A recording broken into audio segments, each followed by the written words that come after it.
I'm excited to teach you about dopamine because dopamine has everything to do with how you feel right now as you're listening to this. It has everything to do with how you will feel an hour from now. It has everything to do with your level of motivation and your level of desire and your willingness to push through effort. The level of dopamine is the primary determinant of how motivated we are, how excited we are, how outward-facing we are, and how willing we are to lean into life and pursue things. It's so powerful at shifting not just our levels of energy, but also our mindset, also our feelings of whether or not we can or cannot accomplish something. Dopamine tends to stimulate sympathetic arousal. Sympathetic doesn't have anything to do with sympathy. It's just simply means that it tends to increase our levels of alertness. It tends to bring an animal or a human into a state of more alertness, readiness, and desire to pursue things outside the confines of its skin.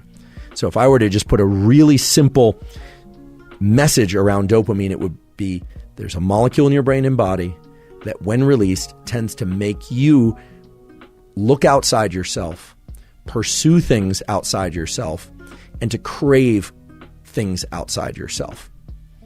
The pleasure that arrives from achieving things also involves dopamine, but is mainly the consequence of other molecules. But if ever you felt lethargic and just lazy and you had no motivation or drive, that's a low dopamine state. If ever you felt really excited, motivated, even if you're a little scared to do something, maybe you did your first skydive, or you're about to do your first skydive, or you're about to do some public speaking and you really don't want to screw it up, you are in a high dopamine state. Dopamine is a universal currency in all mammals, but especially in humans, for moving us toward goals, and how much dopamine is in our system at any one time compared to how much dopamine was in our system a few minutes ago, and how much we remember enjoying a particular experience of the past. That dictates your so-called quality of life and your desire to pursue things. This is really important. Dopamine is a currency, and it's the way that you track pleasure. It's the way that you track success. It's the way that you track whether or not you are doing well or doing poorly. And that is subjective. But if your dopamine is too low, you will not feel motivated. If your dopamine is really high, you will feel motivated. And if your dopamine is somewhere in the middle, how you feel depends on whether or not you had higher dopamine a few minutes ago or lower dopamine. Something that's just not accounted for in the simple language of dopamine hits. Okay? A simple way to envision dopamine hits is every time you do something you like, you eat a piece of chocolate, dopamine hit. You look at your Instagram, dopamine hit. You see someone you like, dopamine hit. You know, all these things described as dopamine hits neglect the fact that if you scroll social media and you see something you really like, dopamine hit. Sure, there's an increase in dopamine.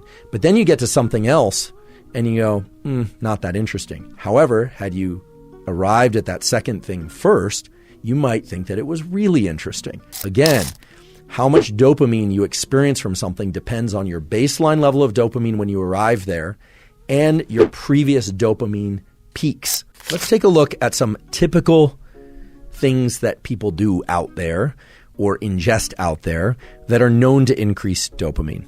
Chocolate. They didn't look at milk versus dark chocolate, but chocolate will increase your baseline level of dopamine 1.5 times.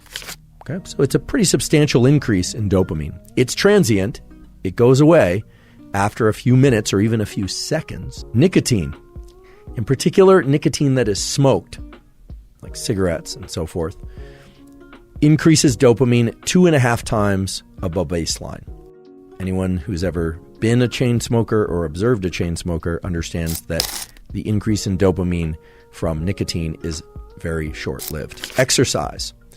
Now, exercise will have a different impact on the levels of dopamine depending on how much somebody subjectively enjoys that exercise.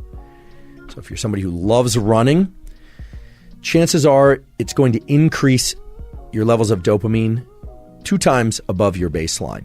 People who dislike exercise will achieve less dopamine increase or no increase in dopamine from exercise. Why would we have a dopamine system like this? Why would we have a dopamine system at all? Dopamine is the universal currency of foraging and seeking. Once we understand that dopamine is a driver for us to seek things, it makes perfect sense as to why it would have a baseline level and it would have peaks, and that the baseline and peaks would be related in some sort of direct way. Here's what I mean by that. Let's say that you were not alive now, but you were alive 10,000 years ago. And you woke up and you looked and you realized you had minimal water and you had minimal food left. Maybe you have a child, maybe you have a partner, maybe you're in an entire village, but you realize that you need things, okay? You need to be able to generate the energy to go seek those things. And chances are there were dangers in seeking those things. The going out and foraging process was, we are certain, driven by dopamine. So dopamine drives you to go out and look for things. And then let's say you find a couple berries. Oh, these ones are rotten. These ones are good. Maybe you hunt an animal and kill it, or you find an animal that was recently killed and you decide to take the meat. You are going to achieve, or I should say experience, some sort of dopamine release. You found the reward. That's great. But then it needs to return to some lower level. Why? Well, because if you just stayed there, you would never continue to forage for more. When somebody pursues a drug or an activity that leads to huge increases in dopamine, and now you understand that afterward the baseline of dopamine drops because of depletion of dopamine, the readily releasable pool, the dopamine is literally not around to be released, and so people feel pretty lousy. And many people make the mistake of then going and pursuing the dopamine evoking, the dopamine releasing activity or substance again, thinking mistakenly that it's going to bring up their baseline. It's going to give them that peak again. Not only does it not give them a peak, their baseline gets lower and lower because they're depleting dopamine more and more and more. And we've seen this over and over again. When people get addicted to something, then they're not achieving much pleasure at all. You even see this with video games. People will play a video game. They love it. It's super exciting to them. And then they'll keep playing and playing and playing.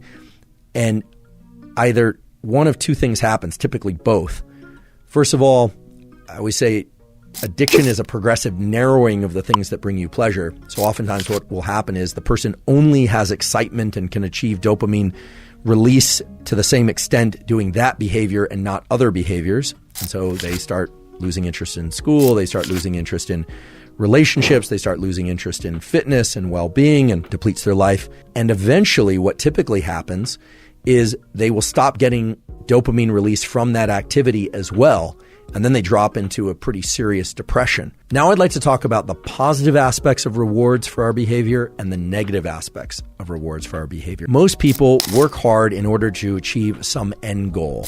End goals are terrific and rewards are terrific, whether or not they are monetary, social, or any kind. However, because of the way that dopamine relates to our perception of time, working hard at something for sake of a reward that comes afterward can make the hard work much more challenging and make us much less likely to lean into hard work in the future. When we receive rewards, even if we give ourselves rewards for something, we tend to associate less pleasure with the actual activity itself that evoked the reward.